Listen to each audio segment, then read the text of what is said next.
Hello, everybody. I'm Larry Ridley, and this is the NFL on EA Sports. Two wide receivers will be looking to be #1 targets on the field in today's game. It's the Vikings going up against the Seahawks. With kickoff straight ahead, let's check in with the two men who will be calling tonight's game. So we say hello to Brandon Gaudin and Charles Davis. With the beautiful Puget Sound just to our west, you get a look inside CenturyLink Field here in Seattle. Tonight, on this fine Thursday night, we've got a good one in store between the Minnesota Vikings and the Seattle Seahawks. And we say hi again, everybody. Brandon Gaudin here as we count down to kickoff. I turn to my partner, that's Charles Davis. And Charles, Larry pointed out in the open, we've got a pretty good matchup of wide receivers here this afternoon, don't we? And those guys have such a big impact on the game nowadays. We know it's a throwing game, but the guys who can go up and get it, the guys who can break tackles after the catch and make bigger plays, oh yeah, they love spotlight as well. They want the football, they want the attention. Here's Blair Walsh now about ready to get us started. And off we go from Seattle. That'll be taken in the end zone. And no run back here. This will be a touchback, and it comes out to the 25-yard line.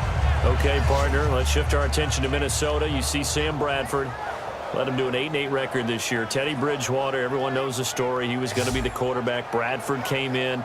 Beginning of the year looked like a savior, 8-8 to finish, but all in all, the numbers were not bad for him this season. The numbers were excellent in a lot of ways. He set an NFL record for completion percentage in a single season.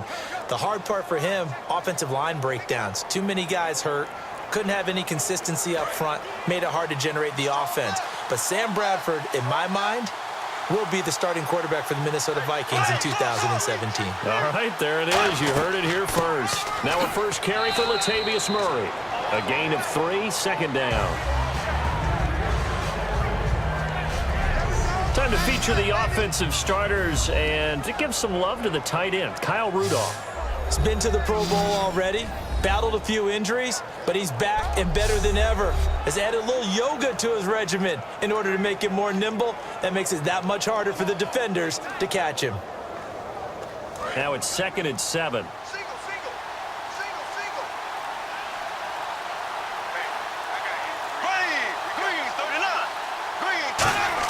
Second down, Bradford over the middle, and it's incomplete. Stephon Diggs, his intended receiver. 3rd down here. And a look at Seattle's defense. Michael Bennett's one of the best pass-rushing defensive linemen in the game. Normally plays defensive end, but when they go to those nickel packages and he works inside, look out, offensive guards. You've got a problem.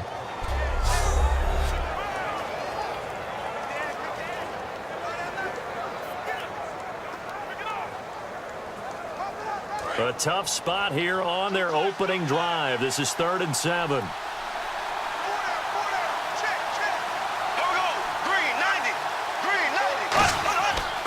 3rd down, Bradford. And he's going to be wrapped up and driven down. Mike Bennett in there to drop him for a 6-yard loss, and that'll lead to a 4th down. Boy, he came in off the edge so quickly there. Look out, because that's exactly what it was being shouted by the offensive lineman to his quarterback, because he had no chance to block him.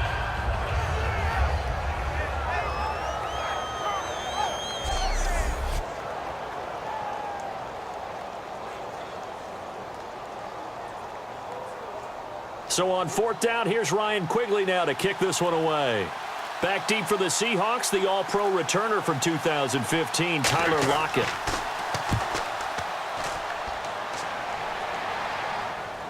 And a fair catch taken here right at about the 40-yard line. They'll call that a 33-yard punt with no return. And it'll be Seahawk football, 1st and 10. And a Russell Wilson-led Seattle Seahawks offense takes the field. And last year, 21 touchdowns, 11 interceptions as we look back at 2016 for Russell Wilson. And made the playoffs, but the bar's been set so high in Seattle. And did you call this past year a success for Wilson and company? No, because that's what Seattle's all about. For them to not get back to the Super Bowl, none of them would deem the season a success. but I thought they made progress because, remember, that offensive line was in shambles. By the end of the year, they were starting to play a little bit better. I thought Justin Britt at center was especially good. But for Russell Wilson, he's proven now he can carry a team, but he's better when they still are tailback-centric. 7 yards on the pickup there, and it'll leave him with a 2nd and 3. Earlier, partner, when discussing Russell Wilson, you said you think he's best when Seattle is running back-centric. Is Thomas Rawls the centerpiece going forward there? I think so because of what he did 2 seasons ago before he got hurt. Because he runs that offense the way they want it run. One cut, downhill, get upfield, and Thomas Rawls is perfect for that. If he stays healthy, that allows Russell Wilson now to throw the play action, the bootleg passes that really hurt other teams defensively. And Rawls has youth on his side, just 23. They'll lose a yard, and it brings up 3rd. The evaluation process in today's NFL does not take into account as much bulk as it does speed, and that's what we're seeing with the linebacker position. Those guys that can run, they can play at any spot because they can make plays on the opposite side of the line of scrimmage. 3 yards left to grab here on 3rd down.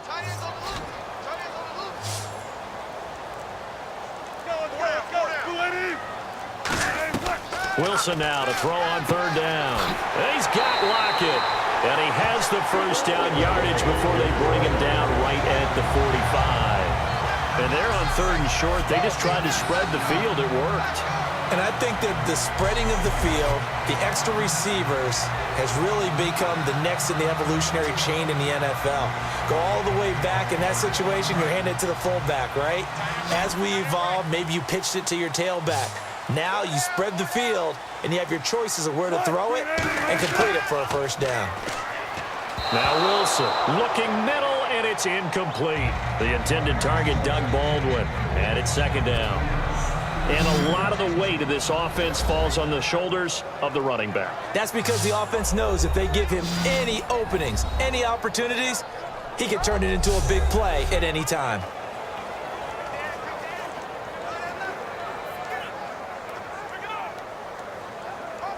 Ten yards still left on 2nd down.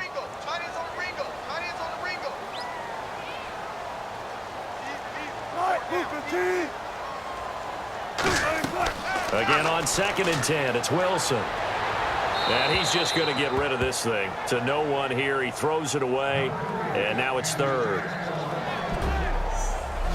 Quickly now a look at the defensive starters for Minnesota. Linval Joseph is in a hurry to get his name mentioned as one of the top defensive tackles in the game. I think he's accomplishing his goal.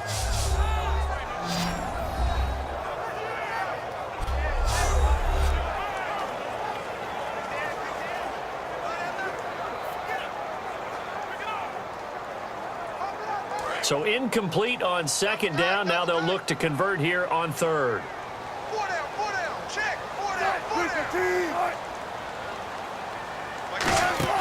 Play action. It's Wilson. Blitz coming, and down he goes. Will Sutton in there to get him for a loss of 9, and that'll lead to 4th down. Sometimes I watch games and wonder why they use play fakes on certain passing situations because it's not going to fool anyone. I don't know if that was the case here, but the end result was the same. No one fooled. The quarterback was hit.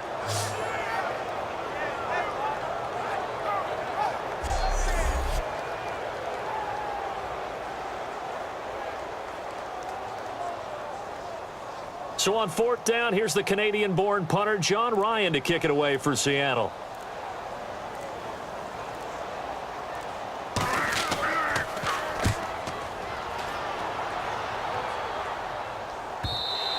And a little too much mustard on that one. It hits a couple yards into the end zone. A missed opportunity there maybe to pin them back. You know, for this Vikings team, as they come back out here on offense, I don't know that any group had more of a roller coaster ride than them in the 2016 season. The quarterback change at the beginning, the hot start, and then the cold middle. It was just a tough year for them, wasn't it? It really was, and when you look at how their season went, you mentioned the roller coaster. A lot of it can come back to the injuries, especially along the offensive line. I think by around October, maybe even early November, I'm surprised you and I didn't get a call to go audition to be a left tackle there because they were just down so many guys. So that made it difficult to run the ball and to protect Sam Bradford, their quarterback, and it reflected in their final record. It's a loss of a yard there, and now 2nd down. Michael Bennett's versatility, being able to play any position along the defensive front, allows him to make those types of plays. He finds good matchups and gets into the offensive backfield. And there it works for a tackle for loss.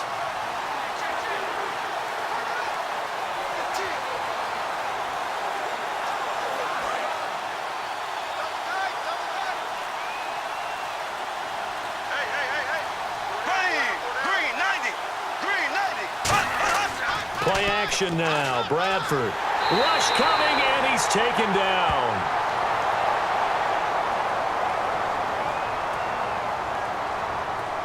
Personal foul. Face mask. Defense. And I know it's hard in live action, but you've got to keep your hands away from the face. That's a 15-yard penalty. You work on it all the time, making sure your target area is lower and trying to keep your hands away from the face mask so you don't get the big penalty.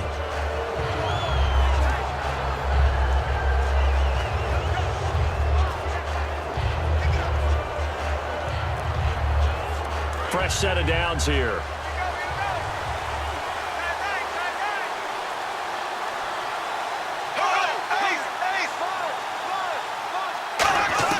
Bradford on first down.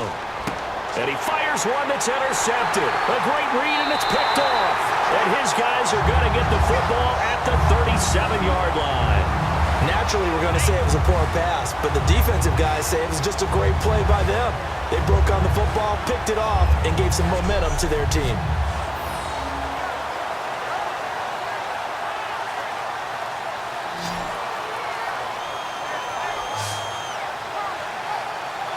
Seattle now ready to march onto the field. And they'll be looking to avoid what happened last time, which is punting the football. But when you look at how teams play the game, that complementary football comes into play. How do I take care of my defense? How do I take care of my offense? Well, the defense is taking care of them in a lot of ways. Now it's time for the offense to jump things up and help their defense out. Give them a little bit of rest. Yeah, time for them to give them a rest. Took the words right out of my mouth. And they'll start this drive with very good field position.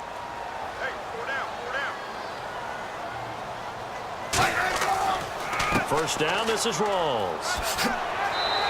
It's a pickup of 4, and it'll bring up second down. Not a run that you're going to write home about, but still a good first down run. That's what an offense calls staying on schedule. 3 to 4 yards on first down, you're set up very well for the rest of the drive.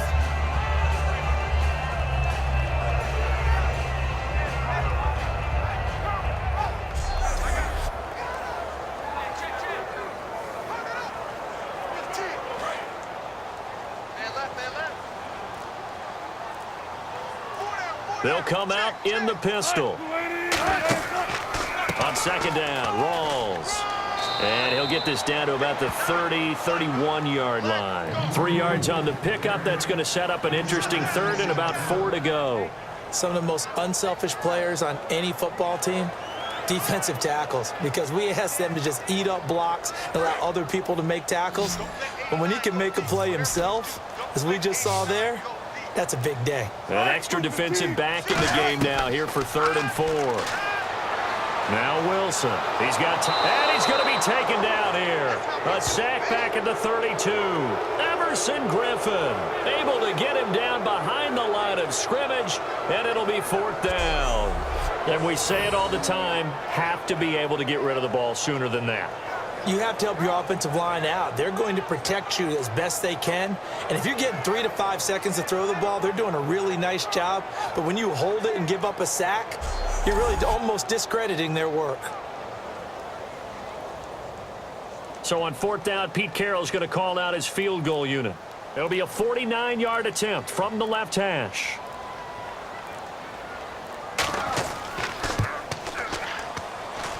And Walsh has this going right. It's no good. He pushed it, and this will remain a scoreless game. So it's an empty trip downfield there as they get a missed field goal on 4th down. And I didn't see anything in the setup. It's a good snap, good hole. Yep. He just pushed it, and that one never wanted to come back. And out now come the Vikings. And following the interception, we'll see what they can put together on this drive. I can hear my old college coach right now. He always used to tell us before every game, the team making the fewest mistakes will win. What they're hoping is that that last mistake is their only one of the game. Coaches, that's all they talk about, turnovers, right? Minimizing those and maximizing opportunities.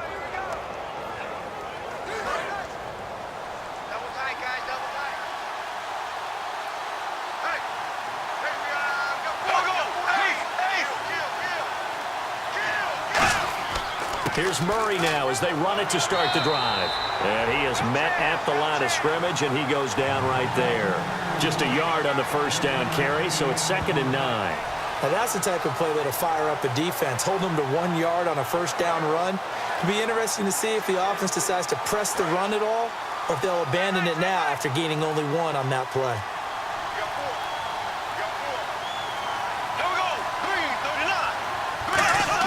Now Bradford on 2nd down. He's got time. Going up top. And the hit jarred it loose. It's incomplete. Well, they went for the big play there, but that drop could really hurt their momentum.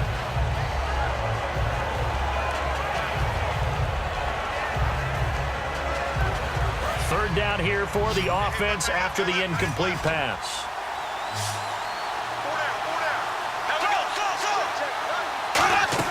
They go play action. Now Bradford surveying the field.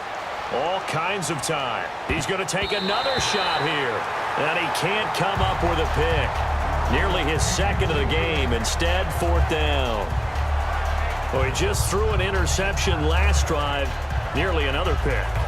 And things aren't very even right now, are they? It's a little bit sloppy out there, isn't it? It's kind of the difference between driving on those paved roads and those country roads that have those potholes in them, isn't it? 'Cause that's the way this game's going right now. A lot of bouncy bounce to it. You spent some time on some Tennessee country roads. I certainly have. Plenty of family back there. God love them.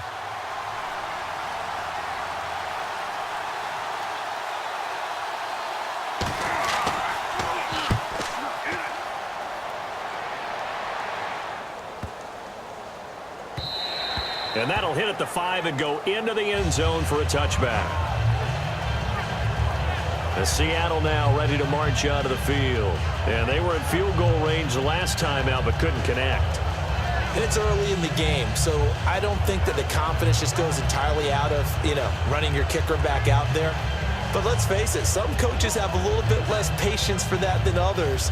Let's see if they call the game differently now in terms of what they do on drives and not try and settle for field goals.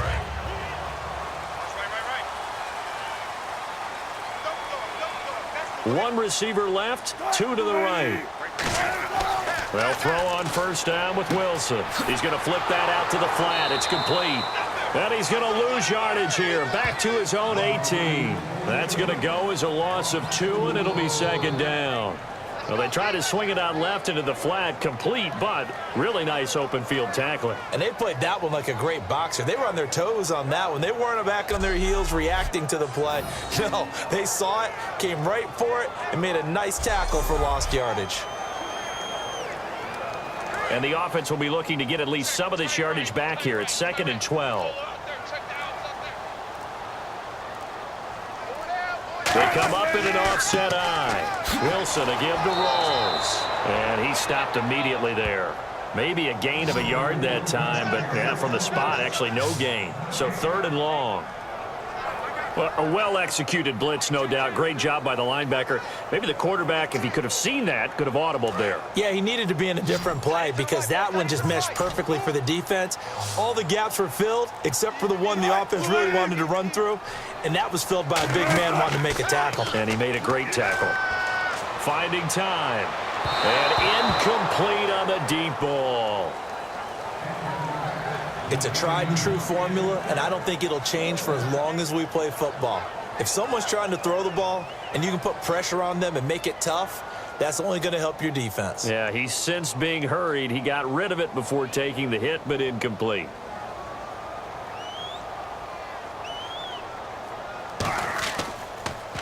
He gets this one away, and boy, it's another boomer. And taken right at the 35. 44-yard punt, return of 9. And the offense will take over with a new set of downs. And time now for the Seahawks defense to take their spots again on the field. And as we're going to see right here, they have been laying some pretty electrifying hits in this one. And these are for real, okay? As you watch, think about putting yourself in that spot, about being the ball carrier or the receiver. I don't want to. And then taking that shot, it is something else. It's not like when we were watching that video clip where they showed you how they make sounds for movies. This is for real.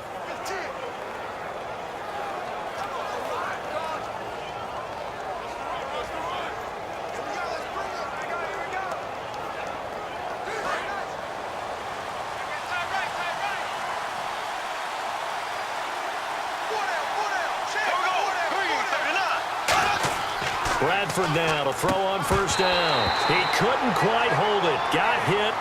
Ball pops out. Incomplete.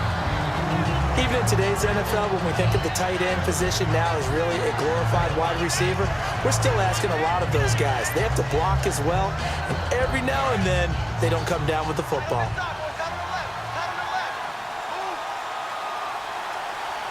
Murray the lone setback. And he'll get it up the middle. And he'll be taken down just shy of midfield. It'll be a pickup of 5, and that leaves him with 5 more. 3rd and 5 now. Frustrating for a defense, energizing for an offense. Finding a way to create that type of yardage in your running game, that'll make the guys carrying the ball very, very happy. 3rd down now following the run.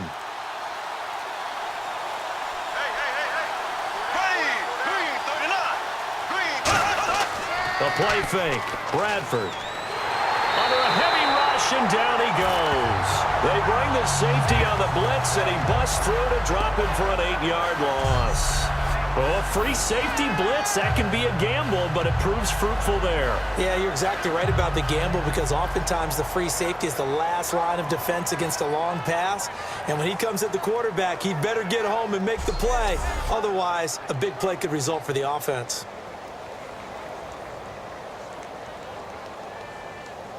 Here's Ryan Quigley now as he's on to punt for Minnesota.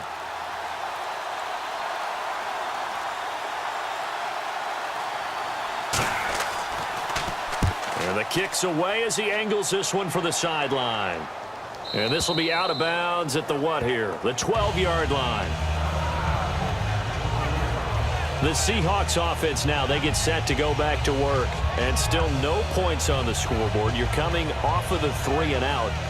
They're just looking for anything to grab onto right now, aren't they? I'm wondering if someone's going to take charge in the huddle.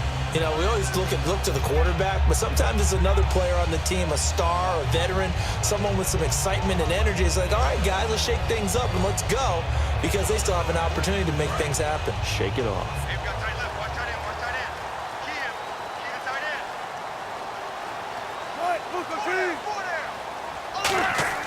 They go play action here on first down. Toward the sideline, and look at that catch. Dragging the toes, and that's going to be a first down. Well done. Baldwin coming off his first Pro Bowl appearance. He had career highs, Charles, in catches with 94, over 1,100 yards. That also a career high. Pretty good season for Doug Baldwin. And I think the place that he really started to take off was midway through 2015. The connection between he and his quarterback, Russell Wilson, where they were playing more from the pocket, bigger plays downfield, that just propelled him into 2016. That, and anything he perceives as a slight, he uses it to his advantage, and he just goes out and plays.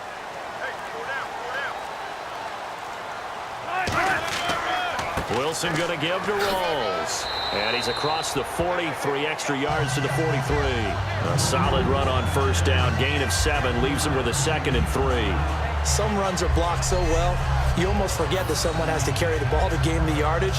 The leverage by the offensive line to create space up front, really well done. See if they stay on the ground for 2nd down. Rolls, the lone man in the backfield. A fake to Rolls. Now it's Wilson. He sets to fire deep. And they went for a big play through the air on second down. Couldn't connect. Now it's third. Sure, that pass was incomplete as they made an attempt to get a big one downfield. But that's okay because the second part of that is if you don't get the completion, at least you've told the defense you're trying to stretch them out a little bit, and they may have to change accordingly.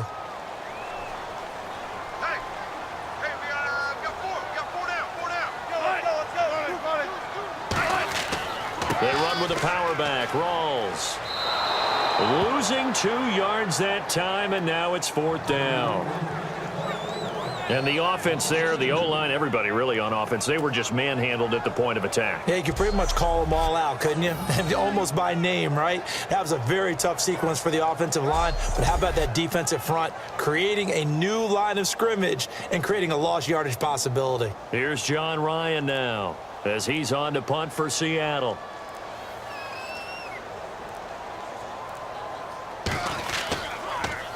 .46 on his first kick. This one in that neighborhood as well. This is taken around the 12. Nice job bringing that one back. 14 on the return. And it'll be Viking football here as they take possession. And now out comes Minnesota. And 3 and out on the last drive. No points on the scoreboard. A little soul-searching now. I would say so, and they need to help out their defense a little bit. They've had to be on the field a lot more than normal, put them in some tough spots. But what's the old adage? When you get another chance, it gives you a better chance to do it right.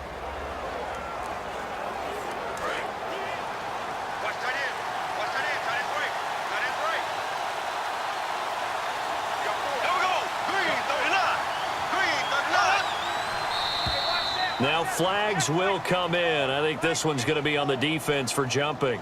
Neutral zone infraction, defense.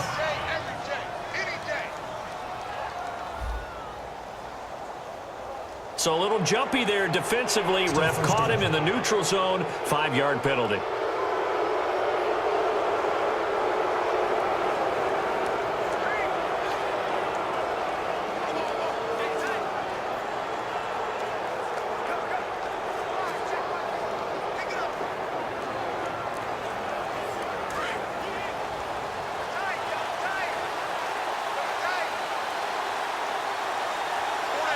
Murray, the lone setback. And they'll give it to him here. And he'll bring it up here to right at the 40-yard line. It'll go as a gain of 9. And it'll give the Vikings a first down. Well, that was a unit that understood exactly where the first down marker was, handed it to their guy who could run it, created some space, and he got there.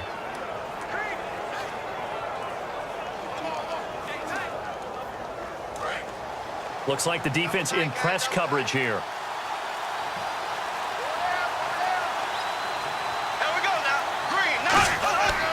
They go back to Murray on first down.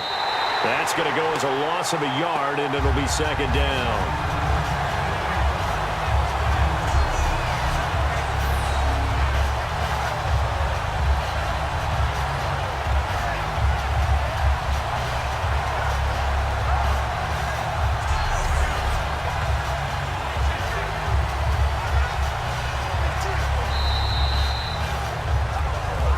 One quarter in the books here on a Thursday night. Can't wait to see what the second quarter has in store. We'll be back to Seattle right after this.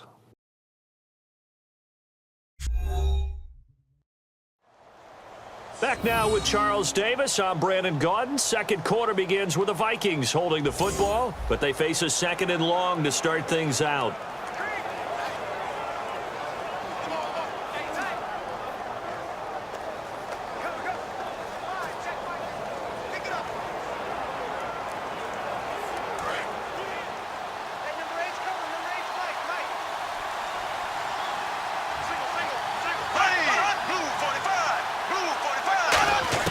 Now a second down throw for Bradford. And seeing nowhere to throw, he chucks this one away from harm. Incomplete.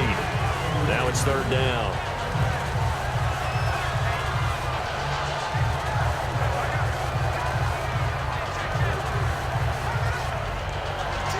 And they'll be in search of 11 yards here on third down.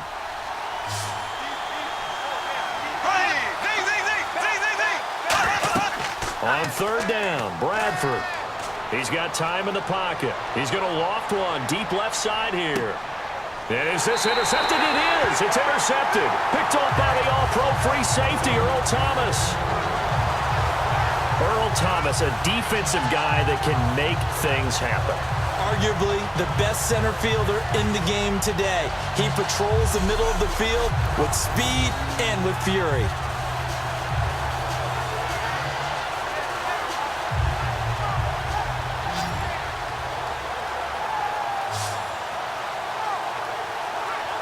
The Seahawks offense now, they get ready to come back onto the field. And a tight game after punting last time. See if they can get something going on this drive. As they head to the field now, with the game this close, you've got to feel there's a sense of urgency for them going on offense right now. But they have to do it without letting panic creep in and affect their play. And not great starting field position here for the offense.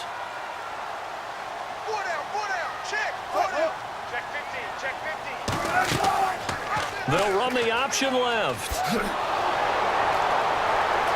Shedding the tackler, and it gives him some room. And able to get it across the 10 to the 15. 12 yards on the pickup, and it's good enough for a Seattle first. I guess it's good we can't really read the mind of the defensive coordinator now, huh? Had him pinned back there deep, give up that run. Can't be happy. Yeah, whatever's in his mind right now, we probably couldn't say over the air. And a new set of downs here after picking up the first on the ground.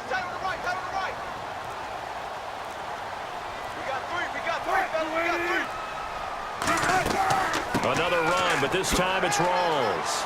And he'll take this one up over the 20 to the 21-yard line. It's a 6-yard gain on the ground, and that'll make it 2nd and 4. So much of the game today, we're looking for hybrid players, guys who can do a combination of jobs. And anyone who plays a strong safety position, now more than ever, is a hybrid-type player. Half defensive back that covers passes and half linebacker that makes tackles. We just saw the linebacker make that play. On 2nd down, Wilson. It's caught on the left side by Baldwin.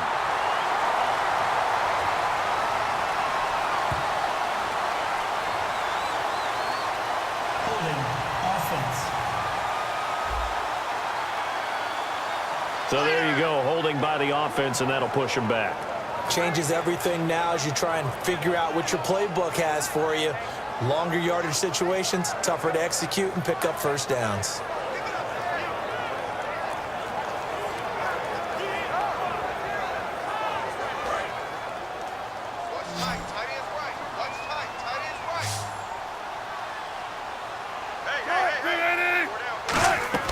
Now Wilson on 2nd down. They set up the screen to Rawls.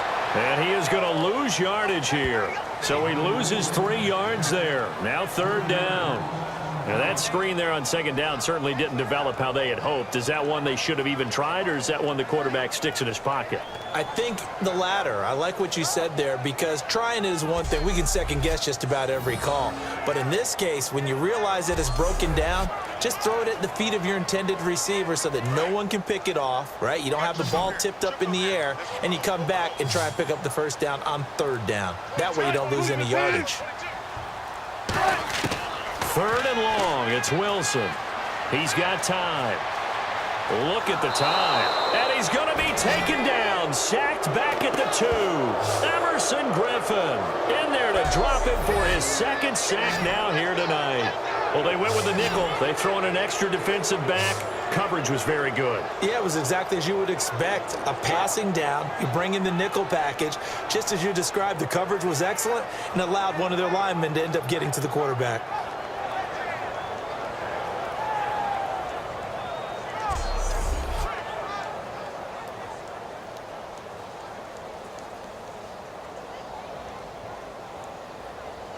Here's John Ryan now, as he's on to punt for the 4th time tonight.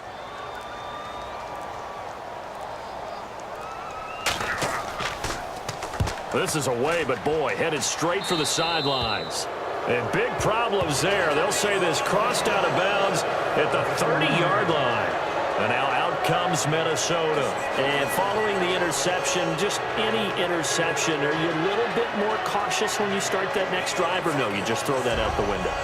I think you are. I don't think that there's any way you can run back out there and go, totally didn't affect me. Let's just go ahead and be loose with the football again.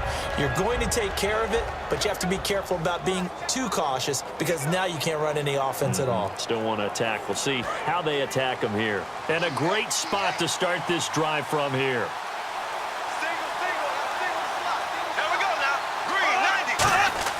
Trying to shake off the interception from the last drive. He'll look to throw. A gain of 6 there on first. Now that's staying ahead of the chains. Really good pickup on first down, hitting the tight end there. Now brings up a second and manageable. Just found a hole in that zone. Second down now after the pass completion.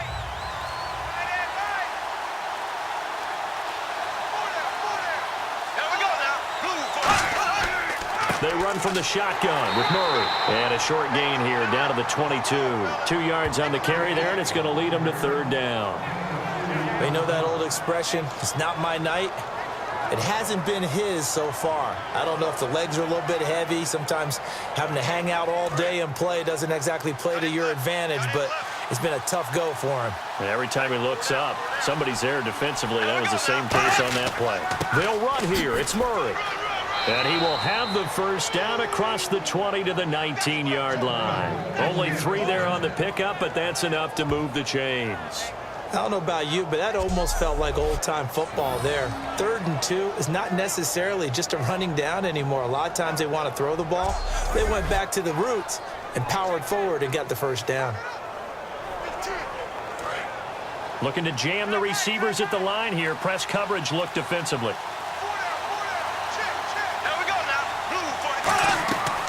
First down, Murray. And he'll take this one down near the 15. They give him 4 yards there. It'll be 2nd and 6. Well, so far, this game has gone the way the defensive coordinator had hoped. They've dictated things. They've not let them run the ball very well at all. They gave up a nice game there. I doubt it'll back off their confidence. They've played so well throughout this entire game.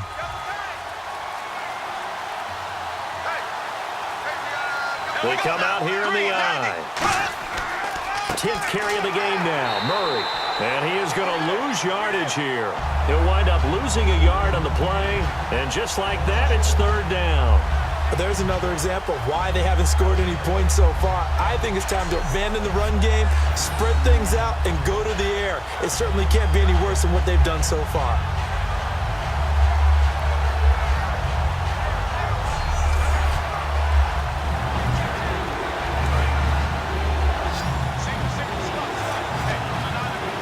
Nickelback added defensively as they look to stop this 3rd and 8.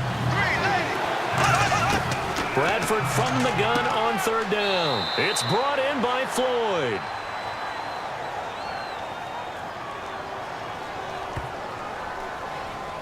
Holding. Defense.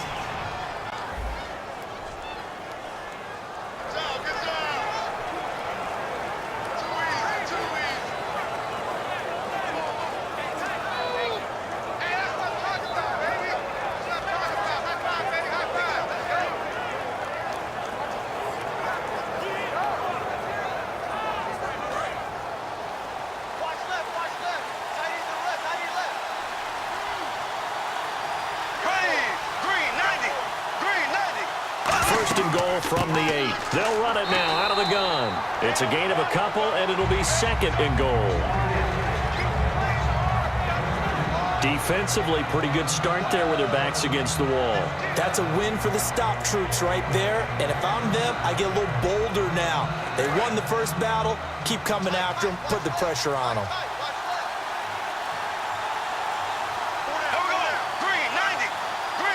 6 yards still to go here on 2nd and goal. And not a whole lot there. He does get a couple, taking it from the 5 down to the 3.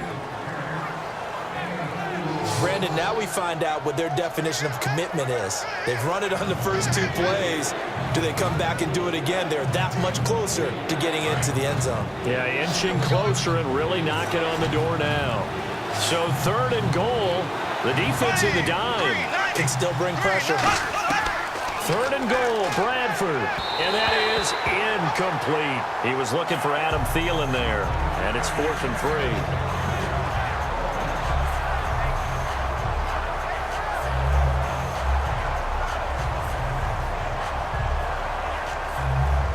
Now the Vikings will send out the special teams crew here for a field goal try. From the right hash, and this one just a chippy. And Forbath will put this one through, and the Vikings have a 3-0 lead. So after slogging through a scoreless first quarter, we have action on the scoreboard. A field goal makes it 3-0. Well, with these two offenses, we weren't going to stay 0-0 forever, were we? I'm not sure that this opens the floodgates, but I doubt that's the last scoring we're going to see.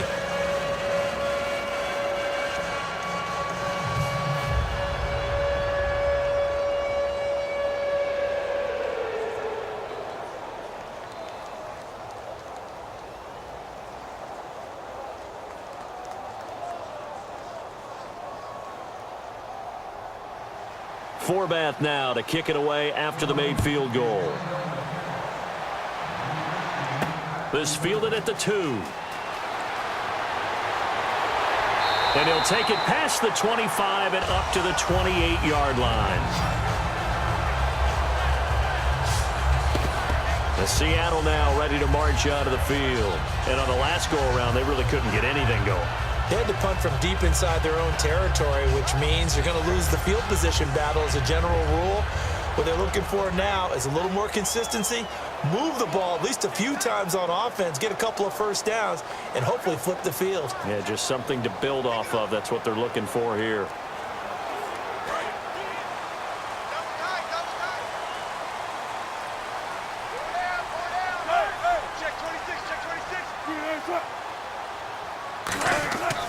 The drive begins with a run by Rawls. Found a little room there as he's up to about the 37. 9 yards is the pickup there, and they'll have a 2nd and 1. First play of the drive, let's give credit all around. Excellent blocking, but the guy carrying the ball, he was the finisher. A really nice run.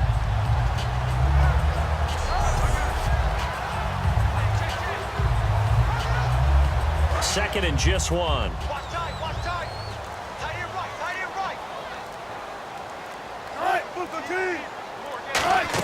They go again with Rawls. And he'll go down right around the 47 this time. We'll give him 10 yards on that one, and that'll earn him a fresh set of downs. So much for him being bottled up throughout the day. Finally finds a way to break through and get a really nice gain. The defense had felt great about what they had going. Now they've got to turn their attention to getting it back in that direction. Can they bottle him up again? Because I'd say after that run, confidence is pretty high for him. And on the outside, they're playing press coverage. Rawls, the lone man in the backfield. He's going to get the football. And he'll fight his way forward to about the 48-yard line.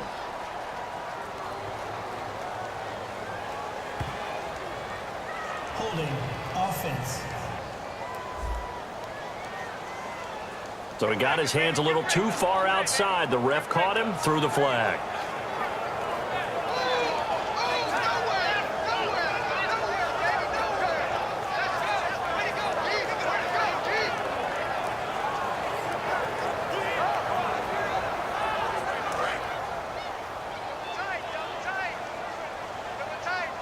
Again, we'll see the pistol here. Following the penalty, it's Rawls. And he's going to be met at the line of scrimmage and taken down. No gain on the play there, 2nd down. So nothing there, but maybe you blame that on the blocking. Yeah, at some point, you've got to win at the point of attack. And on that play, that was all the defense. They made it happen.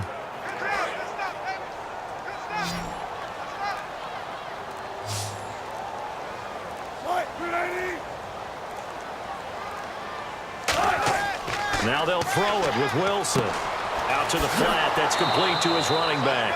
And they'll lose a yard that time, and that's going to lead to a 3rd down.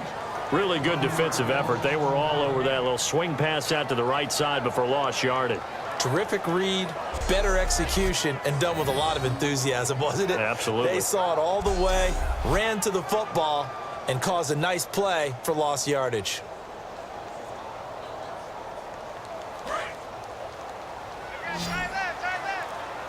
So it's 3rd and long, and defensively not a real surprise. They're in the dime. From the gun on 3rd down, Wilson. Baldwin with it over the middle. It'll be a gain of 8, but it'll also lead to a 4th down. Partner, I think that completion takes the definition of dink and dunk to a different level, doesn't it? It does, and the defense was right there, kind of played into their hands. Here's John Ryan now, as he'll come on for his 5th kick of the night.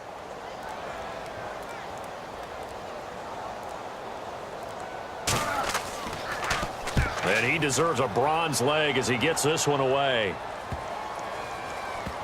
And a great job here. This is going to turn out to be a beauty. This is marked out at about the 3-yard line.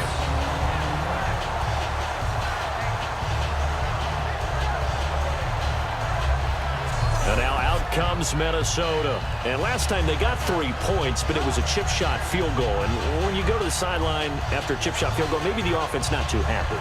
It's a balancing act, isn't it? Because you're exactly right. They're none too pleased that they didn't punch it in for 6 points. But they also have to remember they did put points on the board. 3 points is 3 points. And in this league, you take points when you can get them. Not easily done. And tough starting field position here.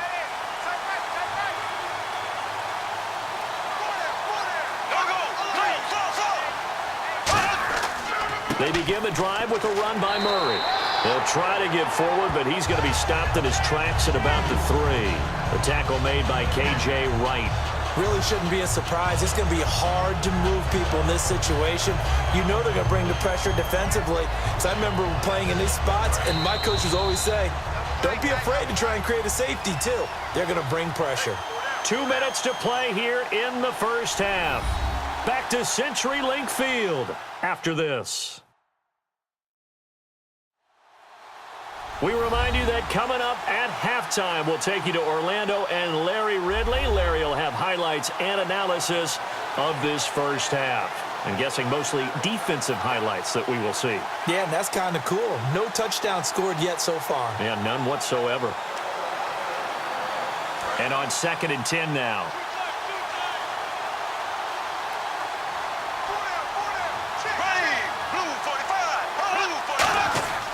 Again, it's Murray.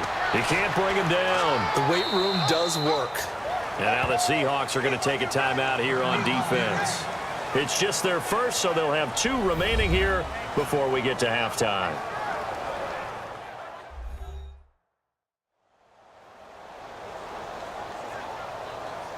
The defense, they got a little bit of a breather.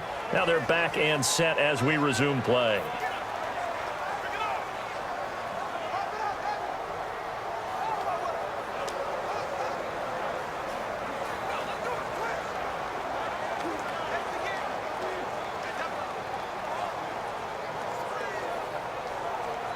Still 9 yards to go on 3rd down. They come out here in the eye. Back near the goal line. Bradford backing up.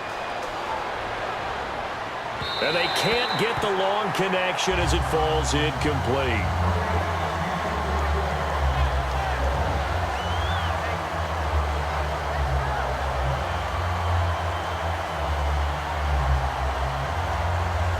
Here's Ryan Quigley now as he's on to punt for Minnesota.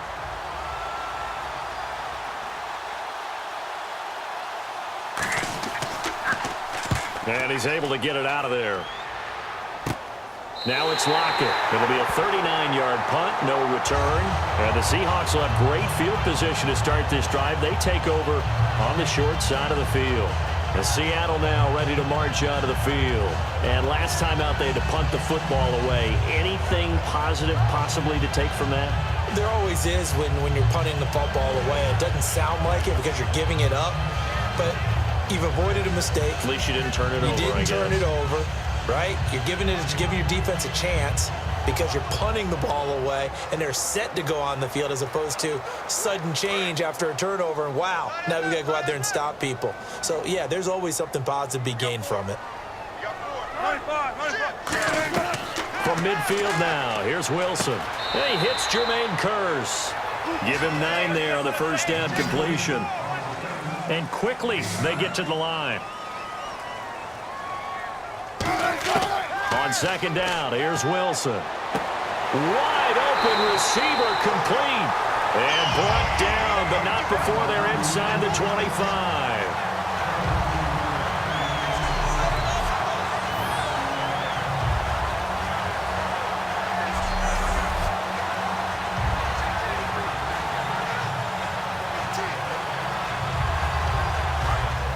Looks like the defense in press coverage here. Four down.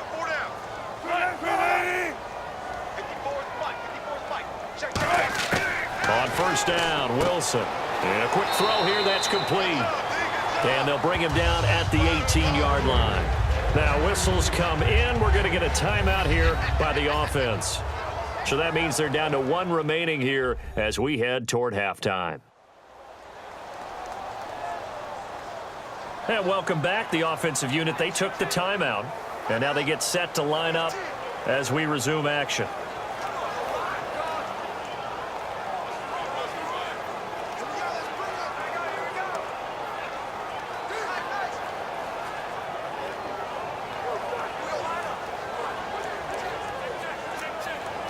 So they complete the pass, and now they face a second down.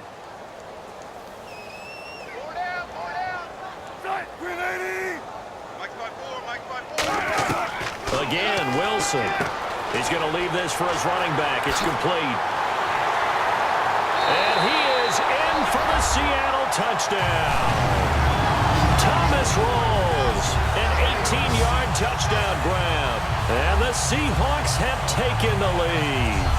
And while that touchdown does not give them an insurmountable lead, it's still a lead, and that always feels good to a team. They'd love to take that into the lockers, but a little time left on that clock, so some work to do. I like that. I like how you're guarding against a letdown there. Marty looking forward. Coaching them up from right up here in the booth. Blair Walsh on to attempt the extra point. So he missed his lone field goal try, but he's got this one as that extends their lead. A drive there of just 4 plays. And it's Thomas Rawls who finishes it off with a touchdown run.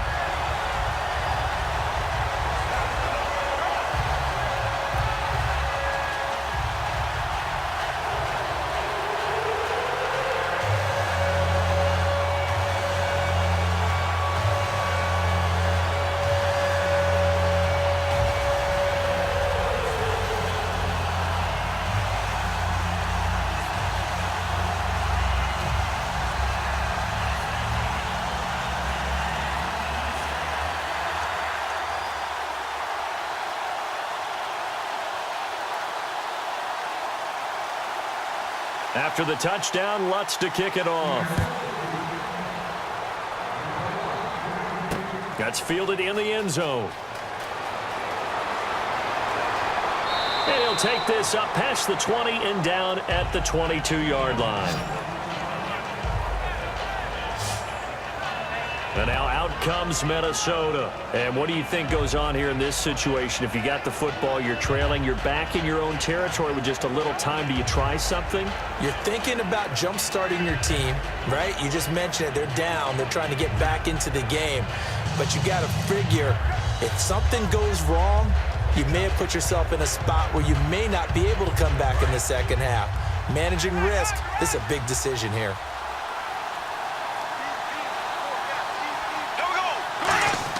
Bradford now to throw on first down. And complete. Right side, the tight end Rudolph. And he's brought down after a good gain. Holding. Defense. And with the big gain, they'll go ahead and decline the penalty.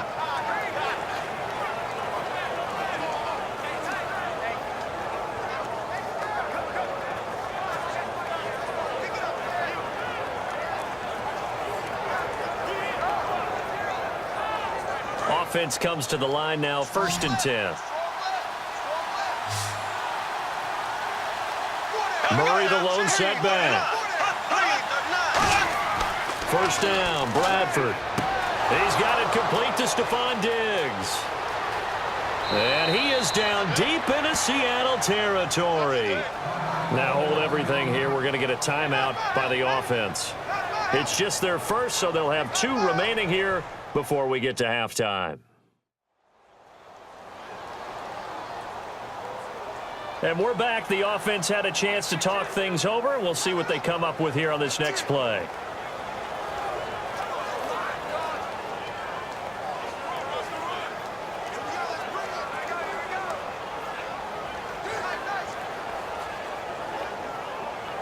So after that big gain, let's see what else the offense has up its sleeve.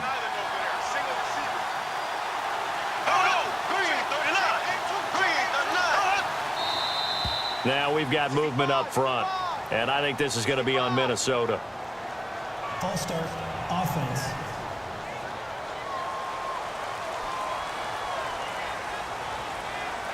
So the offense took the timeout. Looks like they're ready to go as we get set to resume the action.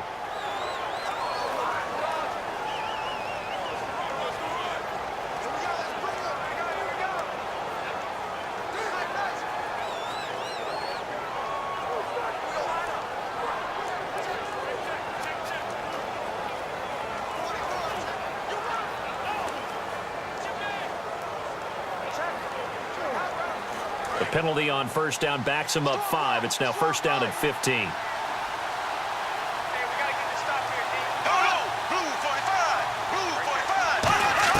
From the gun, Bradford. He's got Floyd out left. And he's brought down just outside of the 10 at the 11. Now whistles come in. We're going to get a timeout here by the offense. So that means they're down to 1 remaining here as we head toward halftime. So the offense takes the timeout, and they are back out and ready to rock.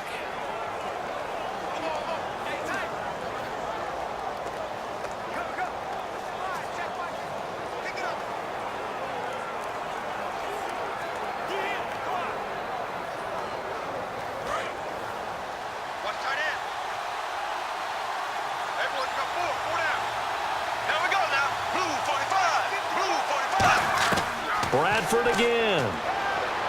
Surveying the field. And he just chucked that one out of bounds, out of everyone's reach. Maybe a wise call not to take a sack in this part of the field. It brings up third down.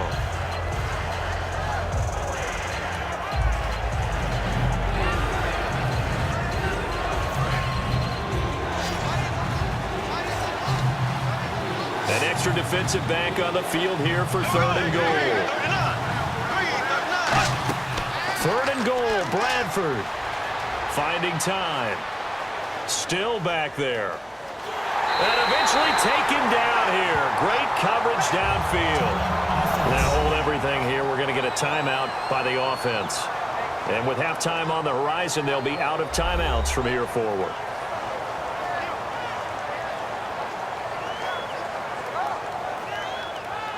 So the offensive unit called the TO. And now we are ready to resume play.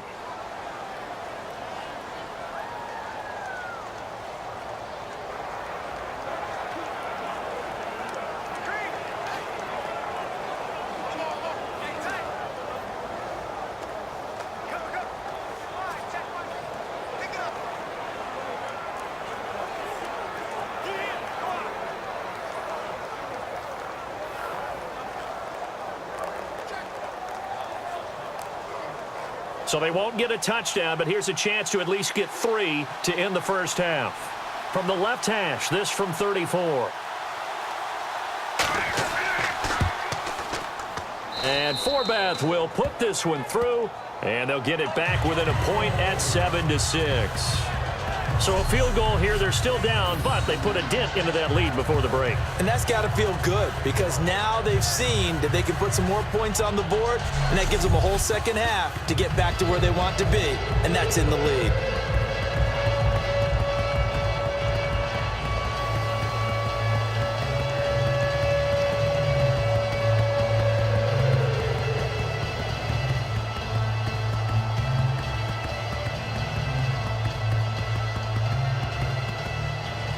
Forbath now to kick it away after the made field goal. This will be taken in at the 1. And he's up past the 20 to the 22-yard line.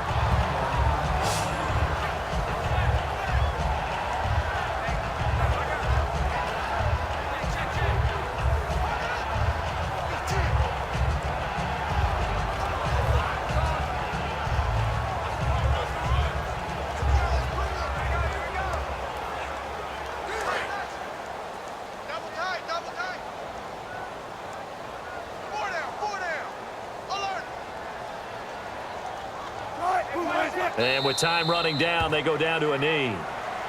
So a very tight first half. We had to break in a one-point game. As we send you across the country to Orlando, standing by there, Larry Ridley with our EA Sports Halftime Report. Larry? Thanks, Brandon, and welcome to the EA Halftime Report. Let's take a look back at the first half. The Seahawks are winning the turnover battle, but this is still a tight game. The Vikings, to their credit, have not allowed those turnovers to define them and have battled through it so far. So here we go. Let's take a look at some of the highlights from the first half.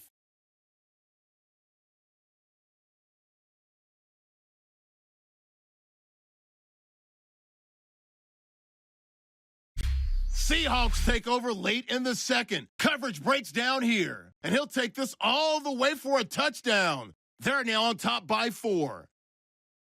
Staying late in the second, the catch is made after a quick pass, and he'll end up at the 10-yard line before being tackled. They would go on to kick a field goal and put 3 points on the board.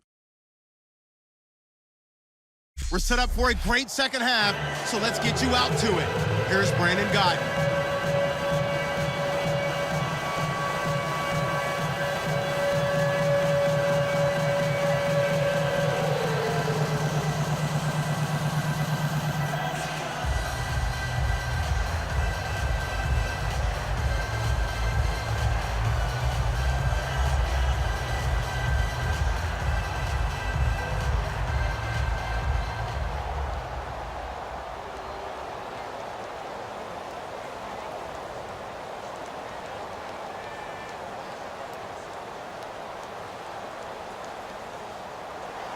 Both teams appear ready for the fight ahead, and we resume action here in quarter number 3. This is fielded at the goal line. And he'll be taken down just past the 20 at about the 21-yard line. The Seattle now ready to march onto the field. They have the lead now. They'll be looking for some separation here as we begin the third quarter. I like the way you term that, because now I think they go a little bit deeper into their playbook. They like what they did in the first half. That worked okay. But in order to get the separation that you just talked about, change things up a little bit. Change your tendencies. Try and hit them a little bit more with some things they didn't see in the first half. We'll see if they do just that.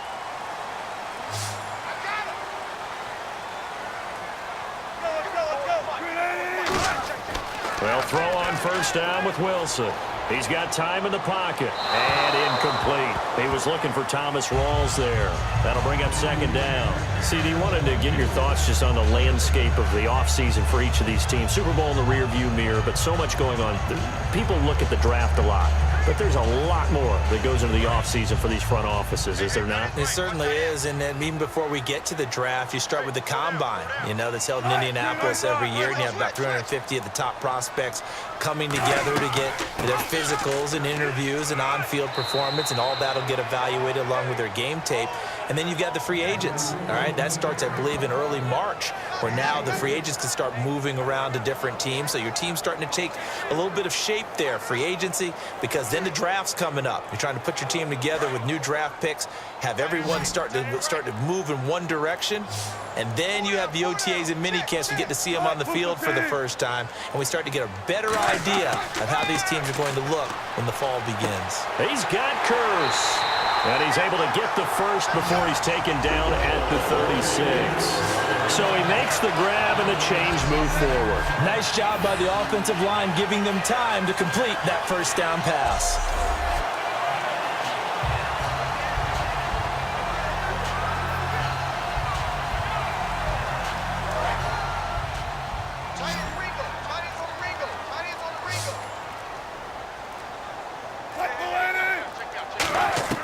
Throwing now, Wilson on first down.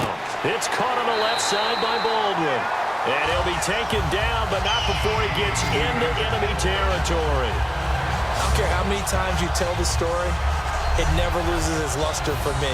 Doug Baldwin, undrafted out of Stanford, and plays like a #1 receiver should in the NFL. I don't care how you cover him. I don't care that his size isn't great. He's the one that typically comes up with the football. Absolutely. His roots go all the way back to Gulf Breeze, Florida, where he's from, right on the water near Pensacola, and then, of course, to Stanford, and, boy, he's been good. It's a loss of a yard there, and now second down. Brandon, that play ended so fast, it's almost as if the quarterback handed it to the runner, and the tackler was there right away for a loss of yardage.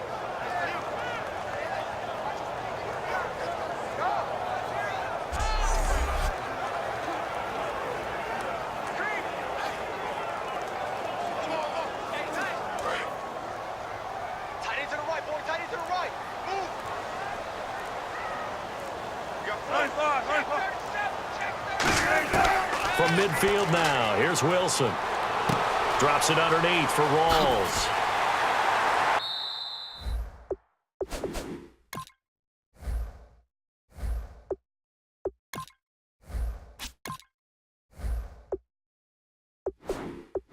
And he'll be taken down, but not before getting this inside the 30. And a nice gain of 21 yards. So many times you hear today's NFL described as a space game. Get your best players into space with the football in their hands. That's why sometimes you just swing it out to your runner, get him out in the flat, and let him have a chance to make people miss an open field.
And here comes play number 6 on this drive.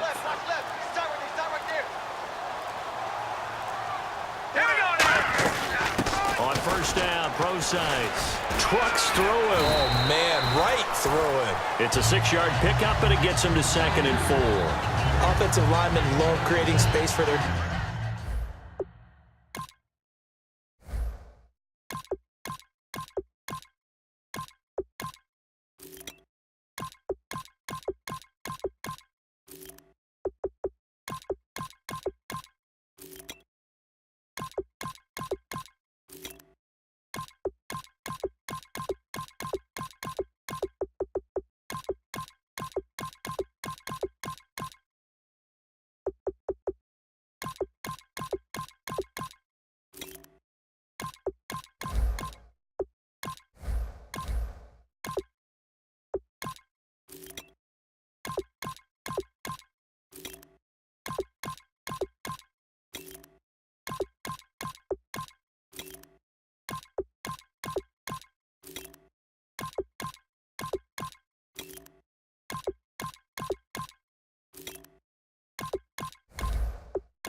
Guys carrying the ball, but when that guy also breaks tackles and creates extra yardage, they almost feel like he's one of them, and they really embrace him.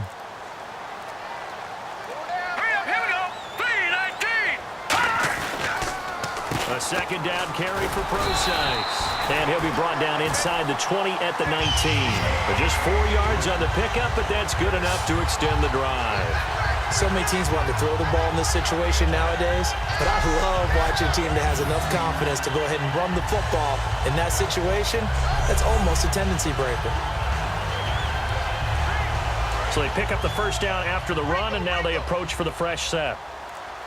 I know he ain't got it. All right, here we go. Green, 39. They'll run with Procise. And good downhill running. He's got 6 yards down to the 13. This drive is turning into an extended one, and the guy carrying the ball, he's becoming more like a body blows guy. Every carry is putting some damage on the defense.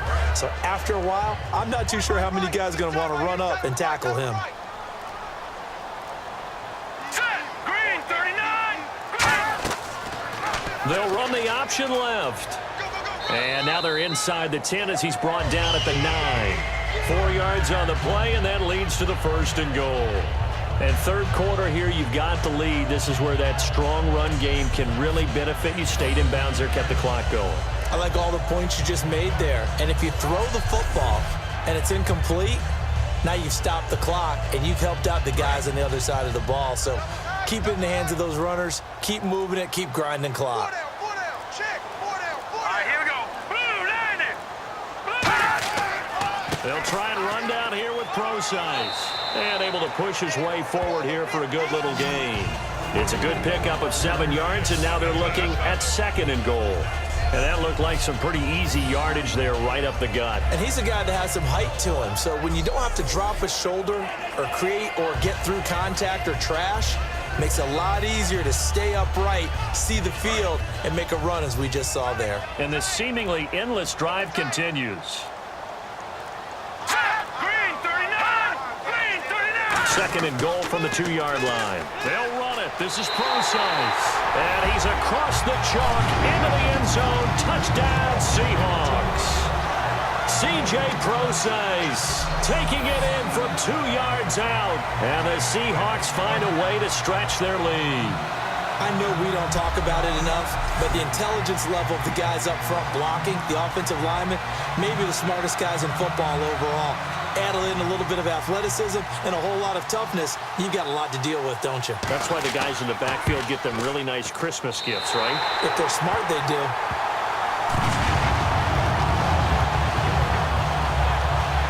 So that drive, 12 plays in length, and it all culminates with a Seattle score.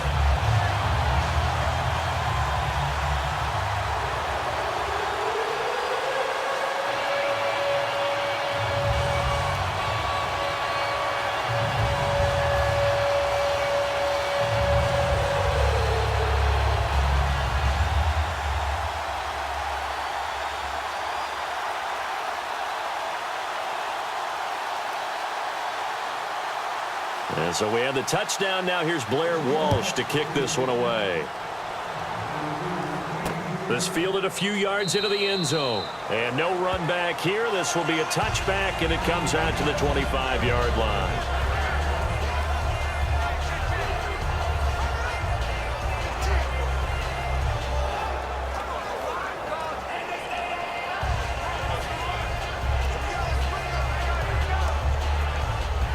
It's the Vikings' turn on offense. We get ready for their first possession of the second half.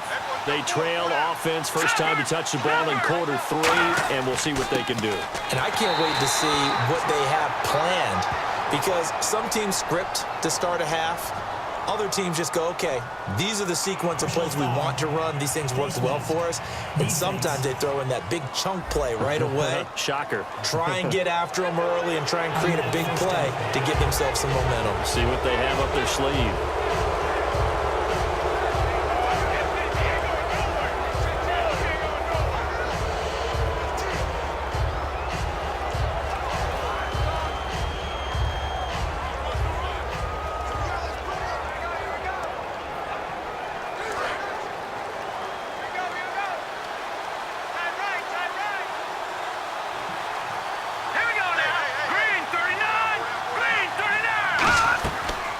Play action here on first down. It's complete to Laquan Treadwell. A gain of 6 there on first. He had time, was able to survey the field and find a soft spot in that zone coverage. And that's where it gets difficult for a defender, Brandon. You go to your spots on the field that you have to cover, and when the offense finds an area that you're not in, that's where they throw the football.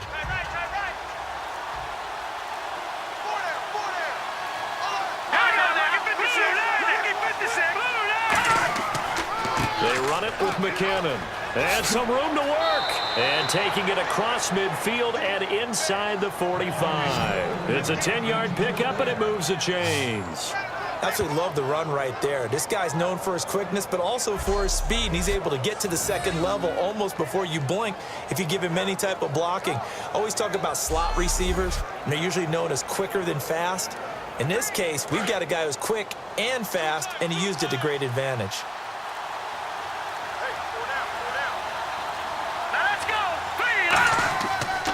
Here again is McKinnon. And he's going to fight his way forward here for a modest gain. He'll get a nice chunk there on the first down run, and it's 2nd and 4. And once again, leverage wins. The offensive line, lower than the defensive front. They moved them and found some good space for the guy carrying the ball. 2nd down and 4.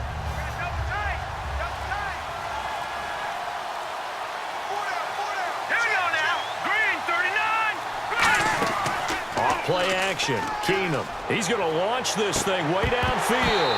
And incomplete there. A nice hit. Jars the ball free and brings up 3rd down. On every offensive coordinator, every play caller sheet, they have about 5 or 6 plays per game that they call shot plays or big plays. And you don't get many opportunities to dial them up. And they just did. And they drop it with a great chance to make a big play. That's going to hurt. A nickel look by Seattle on 3rd down. Yep, 5 defensive backs now. From the gun on 3rd down, Keenum. And this time he's got the hook up. It's complete. Give him 6 yards, and they do convert on 3rd. That was a nicely run slant route, and what the receiver's trying to do is make the defender think he's going upfield for a deeper route, and then breaks it off, usually after about 3 to 4 steps, and cuts towards the middle of the field. And now what he's trying to do is use his body to keep the defender away from the football and give the quarterback a really nice target.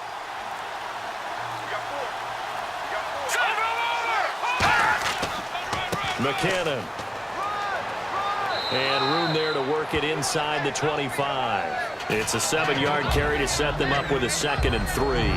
And that's the kind of run that gets everyone excited on offense. And, you know, oftentimes the guys who carry the ball are the ones in the huddle doing the chirping.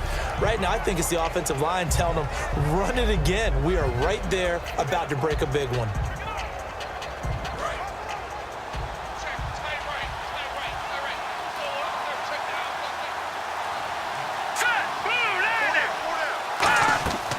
They run once more with McKinnon. And this time he's not going anywhere. They'll get him down right at the line of scrimmage. Give him a yard on the run there, and that's going to set up a 3rd down and 2. Well, I think we know by now that every run is not going to be broken and get all the way to the end zone. But these short ones still have their value. You can still set up your play action and throw the football. You control the clock because you have the ball and they don't. And often the physicality sets the tempo for the game. And the former Washington Husky, this is Bishop Sankey. That'll make it 4th down after a loss of 1. The defense won that play so fast that I think if the running back even had time to notice if anyone was there, it was just a blink of an eye, and there was a loss on the play.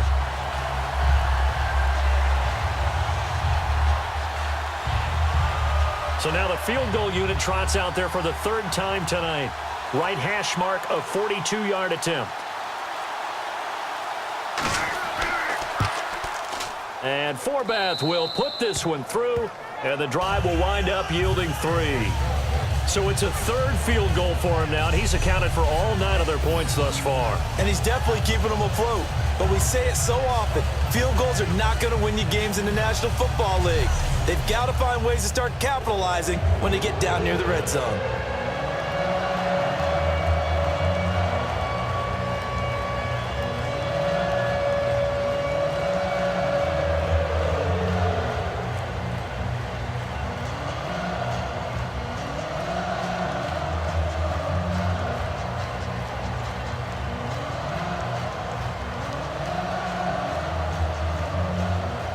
Horvath now to kick it away after the made field goal. This will be taken in at the 1.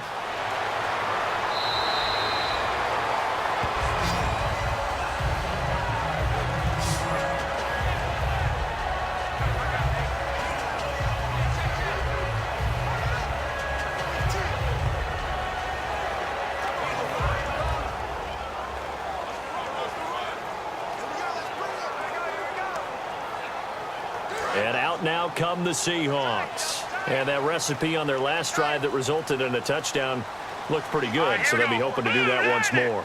It takes me back to when we sat with the offensive coordinator and the head coach. They felt pretty good about their game plan and thought there were some holes in the defense, and they exploited them the last time out. Let's see if they can come back and put together a similar drive. And we'll see if they can do just that. And there's a run to be happy with. Good, solid yardage. He'll take that anytime you hand the ball to him back. 4 yards remaining now on second down.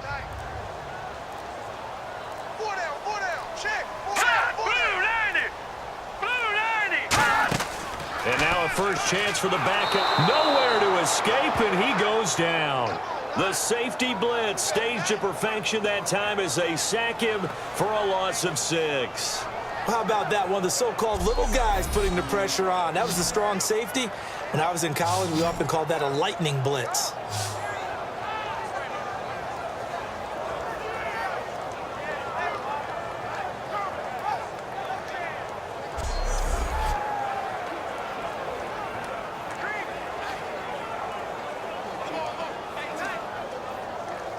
Nine yards to go. It's third down.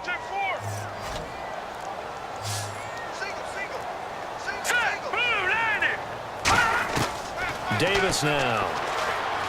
He's got time. Oh, the ball comes out on the hit, but they'll say it's incomplete. The tight end, Luke Wilson, was the target, and that brings up fourth down. Putting pressure on the guy throwing the football is always good, but when you can couple that with contact on him that leads to an incompletion, as we just saw there, that's winning football. Here's John Ryan now, as he'll come on to kick for a 6th time tonight.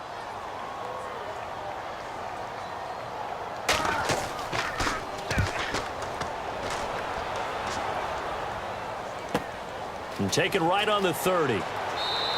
It's a 49-yard punt, but subtract 9 there for the return. And the offense will come back onto the field for the 1st and 10.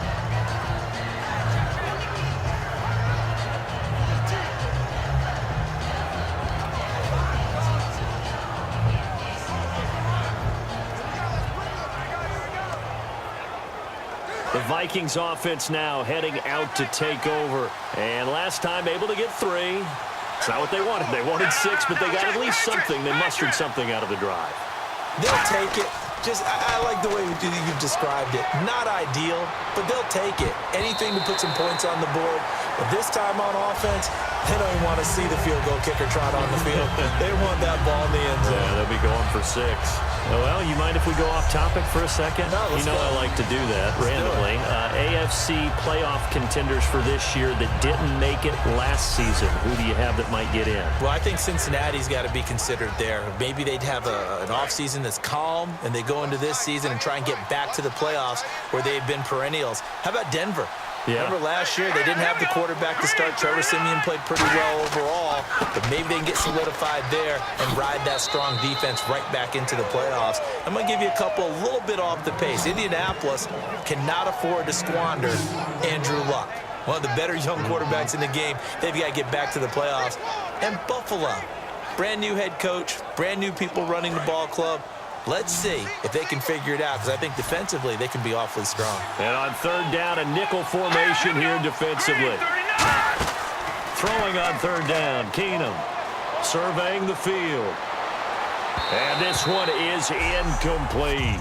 1 quarter remains here in this Thursday night matchup. We'll return with more after this break. You're watching the NFL on EA Sports.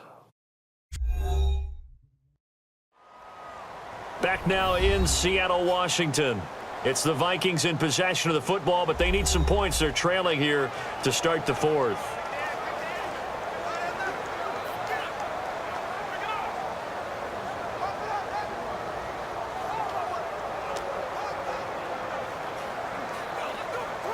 Here's Ryan Quigley now as he's on to punt for Minnesota.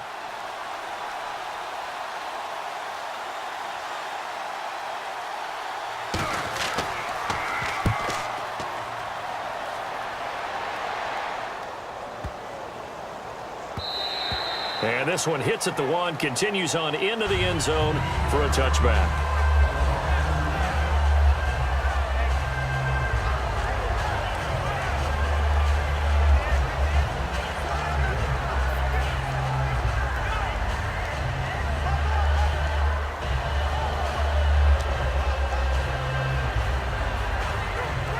The Seattle offense now set to come back out on the field. And they're coming off a 3-and-out, my friend. I think they've got to look at that play sheet and go to a spot that they haven't gone before.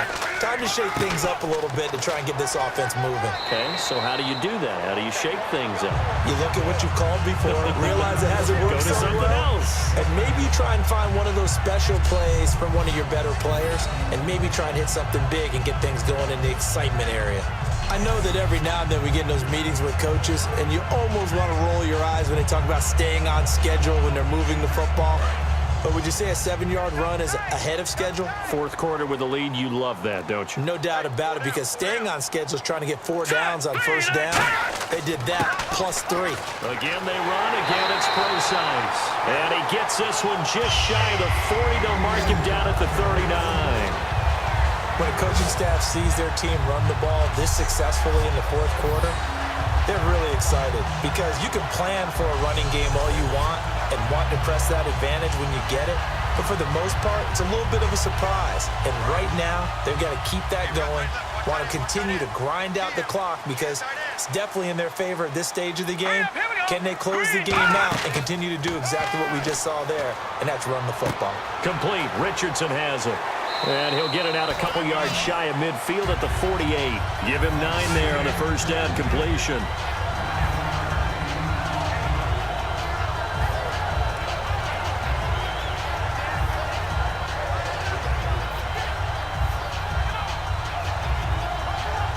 Offense readies for a 2nd and 1.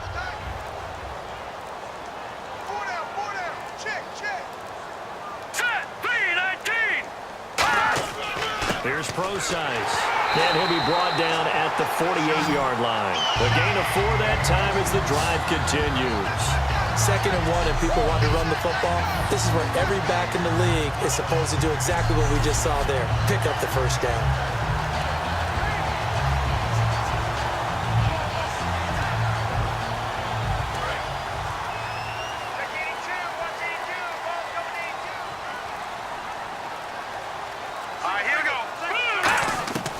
They'll look to throw now on first down. Finding time. Looking middle, and that's complete. Give him 9 there on the first down completion.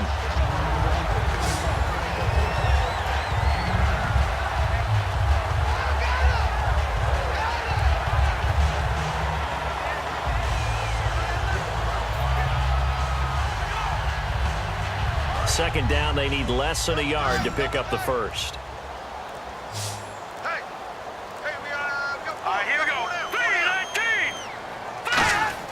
The play-action fake. They'll look to throw. Toward the center of the field, but it's incomplete. Very difficult night for the guys on offense. They've got to be looking at each other in the huddle and on the sidelines. How are we going to find some open space to complete a pass and find open room to run? This defense all night long has squeezed down the passing lanes, made plays on the football. It's really been a thing of beauty for them. He's got to figure all day long prepping for the game. They had to have talked about it again and again. Squeeze passing lanes, and we'll be in great shape. 3rd and short, it's Procise. No gain there on the play, and that's going to leave them with a 4th down. Nice job there defensively to clamp down, because really they've been on their heels this drive. Agreed, and they really needed that one for confidence, just to feel a little bit better. But I don't know if I would be daunted by them stopping me on one run. This drive has gone pretty well. I could come right back at them.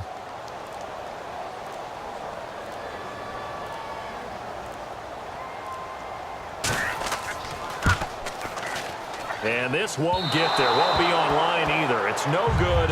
Off to the right. And this score will stay right where it is. So the folks on hand here growing a little restless with their kicking game. That's now 2 misses so far. And in a tight game, fourth quarter, the fans aren't the only ones getting restless, Brandon. There were a few looks of disbelief on that sideline as well.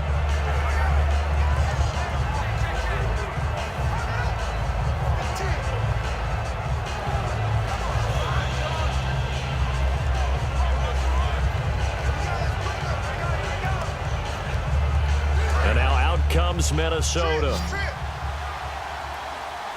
One receiver left, 3 to the right. Keenum on first down. A dump down to McKinnon. And taking it across midfield and inside the 45. Holding offense. So holding by the offense, and maybe now got to shift up what you want to do on the playbook. Yeah, definitely. Change what you're doing in the playbook, but boy, the advantage shifts to the guys on defense, doesn't it? Longer yardage situations, they often become bolder.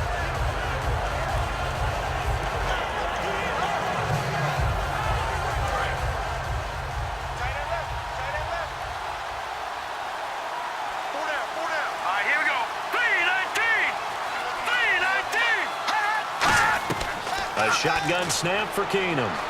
He's got time in the pocket. And it pops free. The collision there jarred the ball loose and brings up second down. And there's a good opportunity that just went awry there. A drop pass. I guess that's why they call them running backs and not catching backs. So the incomplete pass brings up second down. They come out 5 wide. 3 of them to the right side. On second down, here's Keenum. Over the middle, he's got Treadwell. It'll be a pickup of 15 as that'll lead to third down. One thing I can say pretty safely, that route is not called if you don't have a guy who can throw the ball and put some mustard on it. Because if you're going to lollipop it in the middle of the field, bad things usually happen. It takes a strong-armed guy who can rifle it in there, and they were able to successfully complete that one. 3rd and 5, so they bring in an extra defensive back. Expecting pass. Throwing now is Keenum. And he's got him. Got his man on the end route. Complete. A gain of 11 and a first down. Completion was given up, but that's why you play zone defense, so that you can have people around the ball when it's caught, and you don't give up much run after the catch. First down and 10 now for the offensive group.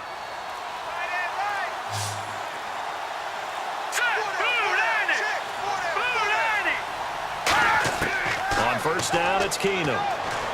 He's got time. A dump down to McKinnon. A gain of 4 on the play, and it'll be a second down. Everyone's got to be able to catch the football. Doesn't matter what position you play, but if you're on offense, be aware a ball may come your way.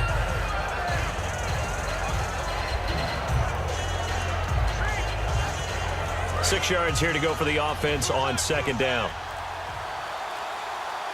Here we go now. Blue 90. Blue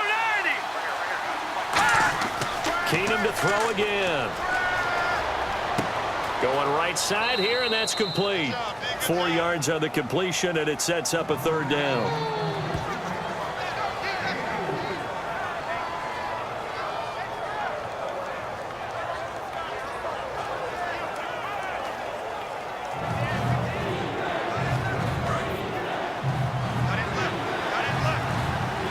I see an extra defensive back on the field. Little surprise here on 3rd and 1. They'll run it now out of the gun. And he maybe makes it back to the line of scrimmage. That's it. Call it no gain there, and it leads to a 4th down. That's a terrific job by the defense stopping them on 3rd and short. But sometimes you get some visual cues from the offense because when they're going in short yard situations, you might see the offensive line come in tighter together, a little more shoulder to shoulder, trying to wedge a hole in the middle. They didn't get it done on that play. 1 score down. Here we go. They're going to go for it here on 4th down. Now Keenum, got to have this one. And he's brought down. Can't do anything with a football. It's a sack and a turnover on downs.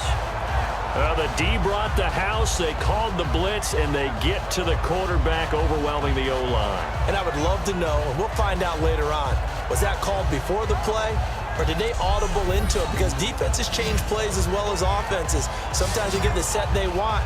They go right to the blitz, and in this case, they nailed it. Got right to the quarterback. No chance on that fourth down.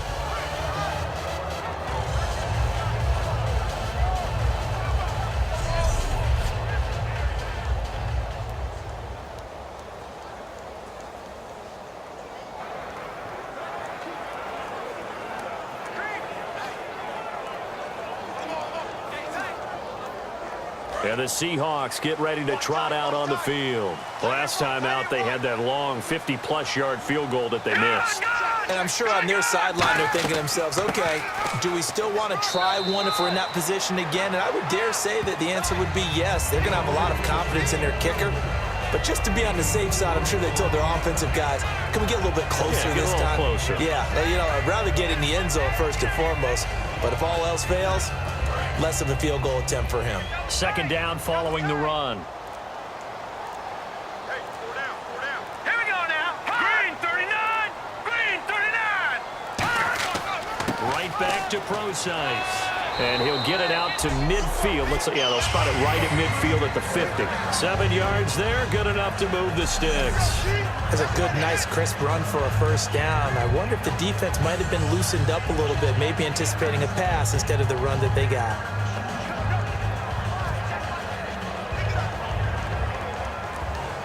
So it'll be first down here after the run. Right. You got right. Hey, pick it up, defense. Let's go. Two receivers left, one to the right. From the midfield stripe, they'll look to throw. Looking deep downfield. And it drops down incomplete. Thought he might have had it. Instead, second down. And when all else fails as a defender, when you're not there in the coverage, your best friend is exactly what we saw there. A big play shot taken by the offense. Unfortunately, it ended in a big drop.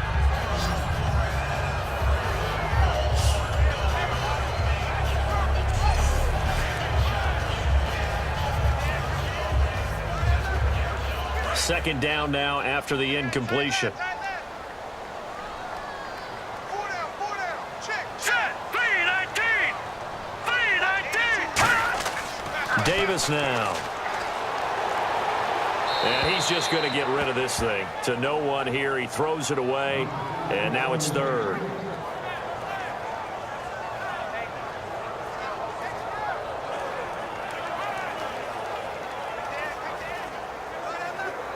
Ten yards to go on third.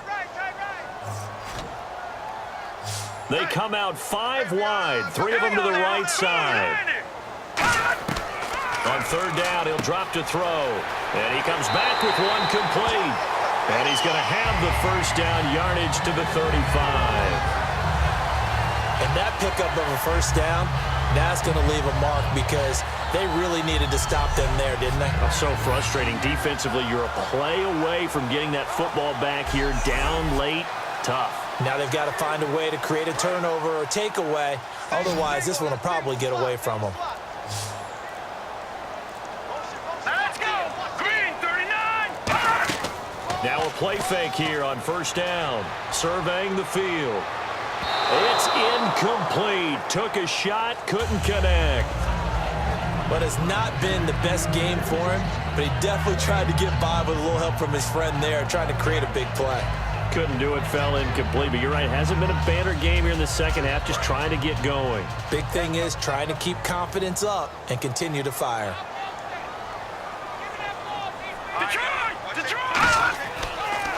This is Procise on the carry. And he'll get this down to about the 30, 31-yard line. Call it a gain of 4, and it'll leave him with a third down and 6 to go.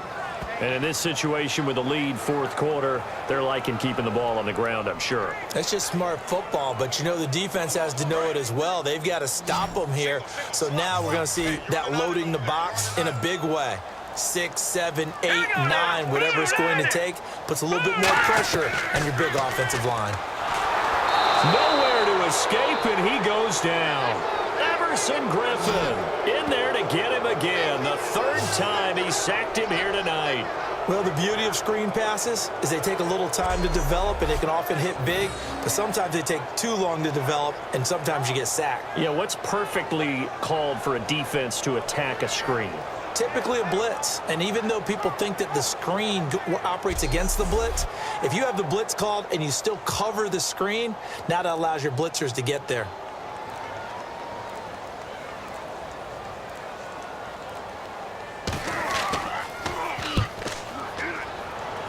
And no return possible here as they angle this one out of bounds.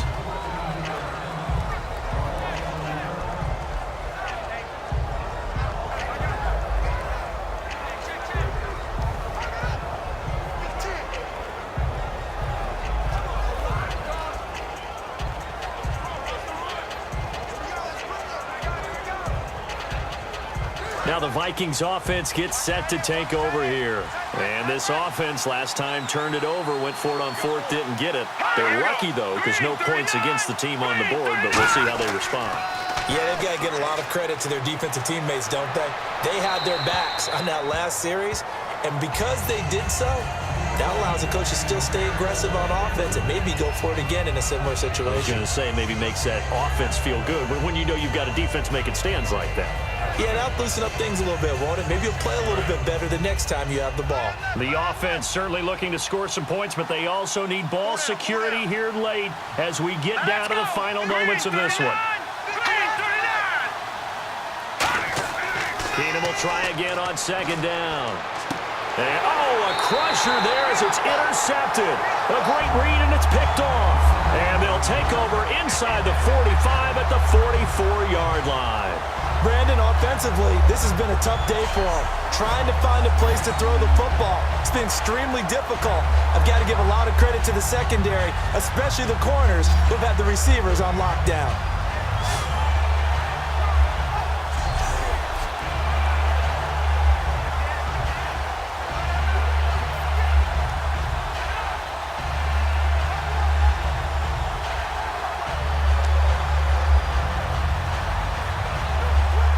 Come the Seahawks now, set to take over on offense. They've got the lead. Last time had to punt it, though. What's the key to this drive? I think it's leverage. The big guys up front. You know the motivational speech on the sideline is, guys, give us an opportunity.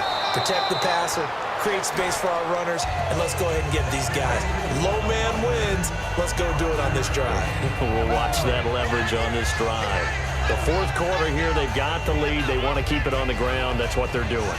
Smart football. Keep the clock grinding. Keep it going.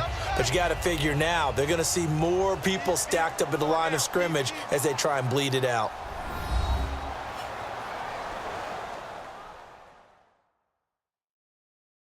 So it's Seahawk football as we march toward a conclusion.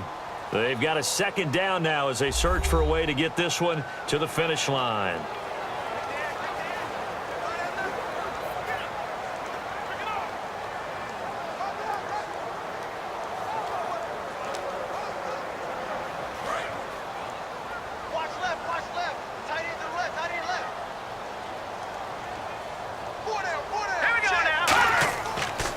They'll hand it off to Pro-Size. And they'll be inside. And now the Vikings are going to stop it here on defense with a timeout. It's just their first. They've got two more to use here in the final stages. Yes, sir. Yes, sir. You didn't want that. You didn't want that. So the defense had a chance to catch their breath, and now they're back out and ready.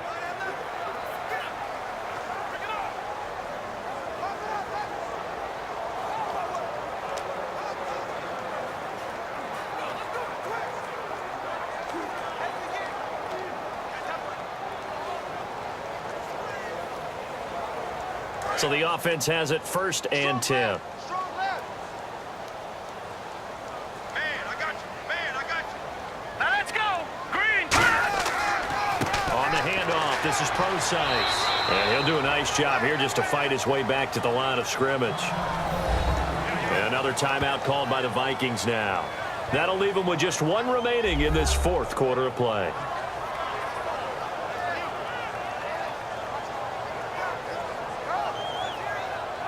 All right, so the timeout over and all 11 men back out onto the field for the defense.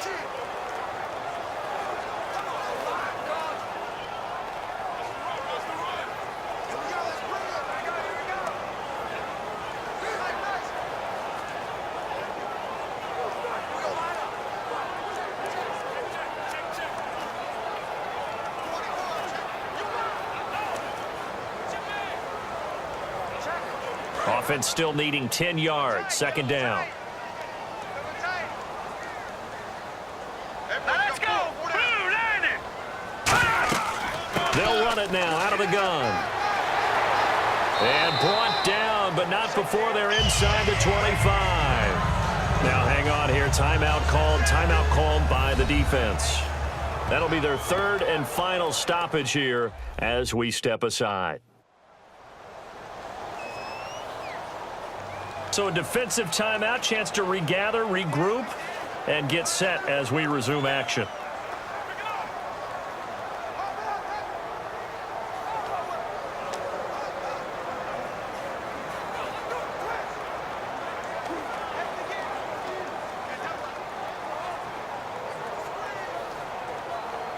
And the offense lining up 1st and 10.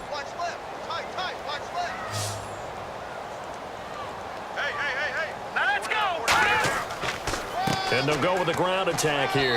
And he'll at least get him inside the red zone here, down to about the 19. Call it a gain of 4 on first, and that'll make it second down. We always like to talk about defense in terms of levels. First level defensive line, second level linebackers, third level defensive backs. On that run, that was what we call a first level run, and it was stopped by a second level player. Another pistol look here. They'll try the right side with Pro-Size.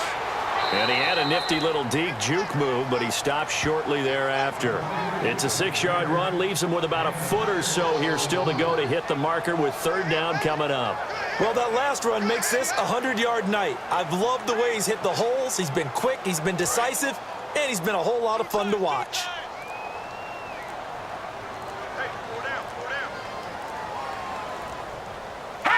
The Seahawks in victory formation as they go ahead and take the knee.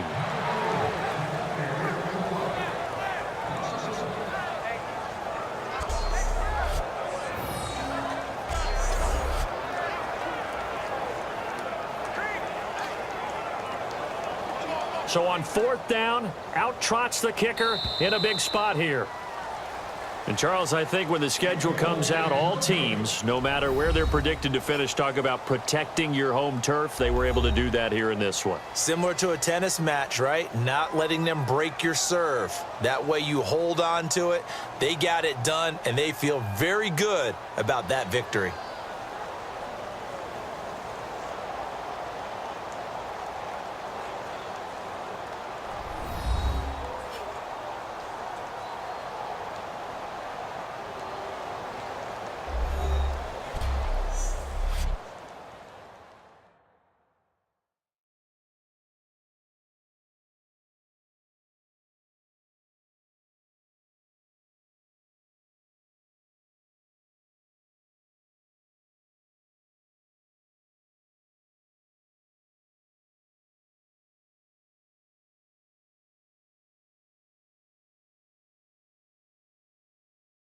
So that'll do it for my partner, Charles Davis, and the best darn crew in the industry. I'm Brandon Gaudin. This has been a presentation of the NFL on EA Sports.